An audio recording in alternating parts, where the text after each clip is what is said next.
কি গো, আজকে কেমন মাছ পেলে? বাড়িতে রান্না করার জন্য একটু চাল ডাল নেই। তোমার আশায় এতক্ষণ পথ চেয়ে বসে রইলাম। না, আজকে একটাও মাছ পাইনি। নদীতে মনে হয় মাছ আর নেই। এখন থেকে মনে হয় না খেয়ে দিন পার করতে হবে। এভাবে আর কতদিন বা না খেয়ে দিন পার করব? মাছ ধরা ছেড়ে দাও। দুজন মিলে জমিতে একসাথে মিলে কাজ করলে এক বেলা তো খাবার জুটবে। এইভাবে না খেয়ে আমাদের আর দিন পার করতে হবে না। এখন থেকে ভাবছি মাছ ধরা ছেড়ে দিব, জমিতে চাষ করব, তাতে যাতে আমাদের দুঃখ দূর হয়। রহিম মন খারাপ করে বাড়ি থেকে বেরিয়ে যায়। অভাবের সংসারে এইভাবে তাদের দিন চলতে থাকে। এক বেলা খাবার খেলে দুবেলা না খেয়ে থাকতে হয়। রহিমের বাউ লাড়কি দিয়ে মনের দুঃখে চোলা জ্বালাতে থাকে। রহিম তার নৌকা আর জাল নিয়ে নদীতে মাছ ধরার জন্য রওনা দিয়ে। নৌকা নিয়ে নদীর ঘাটে বসে রহিম কান্না করতে করতে বলতে থাকে।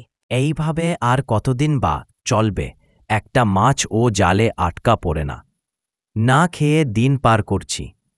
আজকে যদি জালে একটা মাছ না পাই, তাহলে আজ থেকে আর মাছ ধরতে আসব না। নৌকা আর জাল বিক্রি করে দিয়ে জমিতে চাষ করা শুরু করব। রহিম জাল হাতে নিয়ে কি যেন ভাবতে থাকে। পরে জাল নদীতে ফেলে। জাল উঠিয়ে দেখে তার জালে বড় একটা লাল রঙের মাছ আটকা পড়েছে। মাছটা তার জালে আটকা পড়ে ছটফট করেছে। এইটা দেখে রহিম খুব খুশি হয়ে যায়। এত বড় মাছ দেখে রহিম আনন্দে বলতে থাকে। এতদিন পর এত বড় মাছ আটকা পড়েছে। এত বড় লাল রঙের মাছ আগে কখনো এমন মাছ দেখিনি। এই মাছটা বাজারে বিক্রি করে অনেক টাকা পাব। সেই টাকা দিয়ে আমাদের আর কয়েকদিন না খেয়ে থাকতে হবে না। রহিম জাল থেকে মাছটা হাতে নেয়। হাতে নিয়ে সে খুব খুশি। যাই এবার মাছটা বাড়িতে নিয়ে আমার বউকে দেখাই। এত বড় মাছ এবং লাল রঙের মাছ দেখে বউ খুব খুশি হয়ে যাবে। রহিম মাছটা দিয়ে বাড়িতে যাওয়ার জন্য রওনা দেয়। রহিম হাতে নিয়ে হেঁটে হেঁটে বাড়িতে যায়। বাড়িতে গিয়ে তার বউকে ডাকতে থাকে। বউ, ও বউ, কোথায় গেলে একবার দেখে যাও, কি ধরেছি আজকে নদী থেকে। এ কি, এটা কি ধরেছ? এত বড় মাছ, তাও আবার লাল রঙের। এমন মাছ তো আগে কখনো দেখিনি।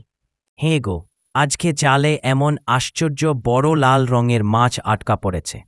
বলছি যে বাজারে বিক্রি করার আগে তোমাকে একবার দেখিয়ে যায়। এটা তো বাজারে অনেক দাম হবে মনে হয়। এটা বিক্রি করে ভালো টাকা পেতে পারো। ভালো খদ্দের কাছে বিক্রি করবে। দেখো যে না আবার তোমাকে ঠকিয়ে না দেয়। হ্যাঁ, মনে তো হয় অনেক দামি মাছ ভালো টাকা বিক্রি করতে পারবো। এই মাছটা বিক্রি করে যার টাকা পাবো তা দিয়ে আমাদের কয়েকদিন সংসার চলে যাবে। দুজন মনের আনন্দে এ বিষয় নিয়ে কথা বলতে থাকে। হঠাৎ মাছটা বলে ওঠে, বলতে থাকবে, আমাকে ছেড়ে দাও, আমাকে বিক্রি করো না। রহিম আর তার বউ অবাক হয় মাছের দিকে তাকিয়ে থাকে। তারা আশ্চর্য হয়ে যায় এইটা দেখতে যে মাছ কথা বলছে। মাছ আবারও বলতে থাকবে, আমাকে ছেড়ে দাও, আমাকে বিক্রি করো না। তুমি জাদুকরি মাছ?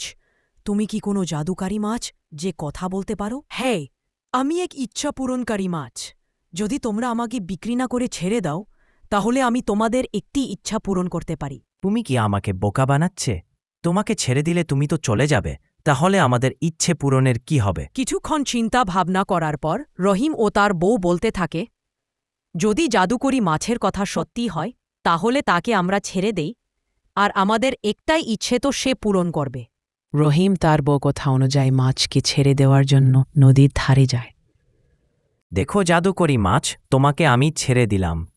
তুমি এখন থেকে মুক্ত। আশা করি আমার একটা ইচ্ছে পূরণ করবে। হে, তোমার একটি ইচ্ছে আমি পূরণ করতে পারি। বল, তোমার একটা ইচ্ছে কি? আমি গরিব মানুষ, আমি দিন খাই মাছ ধরে সংসার চালাই। কোন দিন জালে মাছ পাই, কোন দিন পাই না। অভাবের সংসারে আর এভাবে দিন কাটে না। আমার এই অভাব জেনে আর না থাকে, সেই ইচ্ছে আমার। আজ থেকে তুমি আর নদীতে মাছ ধরতে আসবে না। তোমার ছোট্ট 1 বিঘা জমিতে তুমি চাষ শুরু করবে। দেখবে কয়েকদিনের মধ্যেই তোমার জমিতে ধানে ভরে গেছে। সে ধান বিক্রি করে তুমি একটা গরু কিনবে। দেখবে তোমার সংসারে আর অভাব থাকবে না। মাছকে নদীতে ছেড়ে দিয়ে বাড়িতে গিয়ে সব ঘটনা বউকে বলে। রহিম তার 1 বিঘা জমিতে ধান চাষ শুরু করে।